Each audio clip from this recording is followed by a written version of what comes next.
макулбуз ошондой болуш керек да. Алар кандай кечирим бар башка. Туура эле эстерин үзүү болбосо болсун кандай болгондо дагы. Бирок өкмөт жагынан да контроль аябай катуу кылыш керек да, алдын алыш керек. Мен макулмун, анткени биз аларга андай жазаны киргизбесек, алардын мындай нерсени кайдыгер карап койсок, анда педофилдер көбөйө бериши мүмкүн. Мен каршы эмесмин, конечно, өлүм жазасын киргизиш керек деп ойлойм. Себеби азыр Кыргызстанда көп эле учурлар болуп атпайбы, ушу педофилдер менен катталган ошол көбөйбөш үчүн биз өлүм жазасын киргизишибиз керек да. Киргизиш керек ошо педофилдерге. Макулмун ошол менен. Аларды өлтүрмөктүгү вообще жашатпаш керек андай кишилер, педофилдерди. Балдарга зыян келтирсе, макул келтире турган болсо эгер. Конечно, каршы макулмун өлүм жазасына.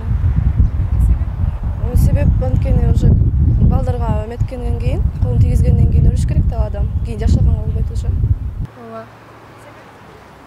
Анткени менин оюмча алар башкалар менен андай эме кылбаш керек.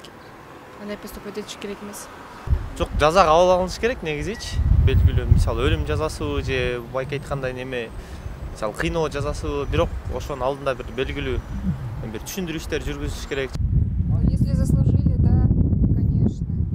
Если издеваются за молодежью, конечно, да. Макулмун, албетте макулмун. Просто анын айынан канча деген адамдардын өмүрү коюлуп атат. Конечно, я согласна за то, чтобы была смертная казнь педофилам, потому что они калечат наших детей, наших внуков. Это недопустимо в наше время. С этим надо бороться.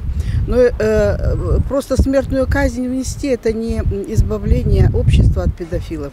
Прежде всего, надо менять законы, которые пропагандируют порнографию. Макул. Себебим жанагы жаш балдарды зорлуктап, жанагындай оор кылмыш кылгандарды, конечно, өлүм жазасына тартыш керек да. Макулмун. Себеби андайлар жок кылыш керек деп ойлойм. Элестетип көргүлөп, балдарга ошондой мамиле кылган адамдар бул жерде жашаштын кереги жок дейм, жер үстүндө. Колдойм. Аларды жазалаш керек.